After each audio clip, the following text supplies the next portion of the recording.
There were many great comic book pickups this year, and a lot of personal favorites that I got to read. First off, DC Metal concluded this year, and it was one hell of a ride. Like, legitimately no joke, if you want something that's balls to the walls insane and just keeps getting weirder and weirder and more intense, this was the book for you. And the fact that you have a bunch of evil Batman and just kind of what it leads up to is really cool with no justice. Because then with this comic series, we have a whole new bunch of groupings and pair-ups and something on a much more cosmic scale. So I like what Snyder was doing there. And now leading up to the new Justice League series, which is kind of an homage to the original animated series, but more than that, it's just good writing, the art is perfect, and it's refreshing Justice League. So I'm looking forward to the future.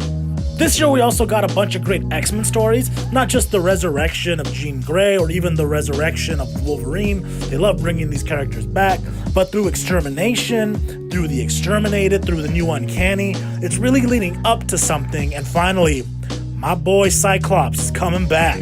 So it looks like next year, Scott Summers is going to be heavily involved in the Marvel Universe, and I could not be more excited. You know, this was a good year of Marvel for me personally, because I went back and read a bunch of old Spider-Man stories. From the introduction of Morlun to the Book of Ezekiel to the Interesting Other, I read some Scarlet Spider, specifically Kane's story, which I loved. I read all of Superior Spider-Man. Otto did a great job as Spider-Man. I read Miles, all of his stories, specifically in Ultimate Comics, which started with the death of Spider-Man. Just so many great stories because I wanted to get into Spider-Verse and also to get into Spider-Geddon, which was this year, and Spider-Geddon was great.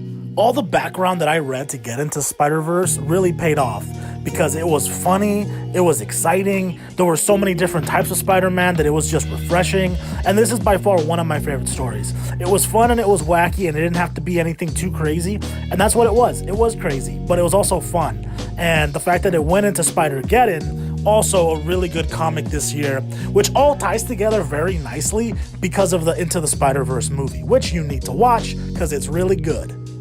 This then led me to pick up Jonathan Hickman's amazing run at Avengers and New Avengers, respectfully. This was the Avengers on a cosmic scale, and the Illuminati was so cool, and then this led into Infinity, which had so many amazing moments. It just felt big and grand and convoluted and amazing. And Hickman also made me care about Hyperion, which was cool, and his bromance with Thor was some of the best writing in comics I've ever seen. In this series, everything got bigger, the stakes went up, and this ultimately led into Secret War, which I wanted to read in 2015, but I never got a chance to actually sit down and do it, so all this background really helped me delve into God Doom, and fuck, it was pretty sick. The art was great, the action was good, the ending kind of fell a little bit short, but I mean, what do you expect when you already have this amazing build-up? Overall, this was a great year for comic books, and I read many more, but these were the standouts for sure.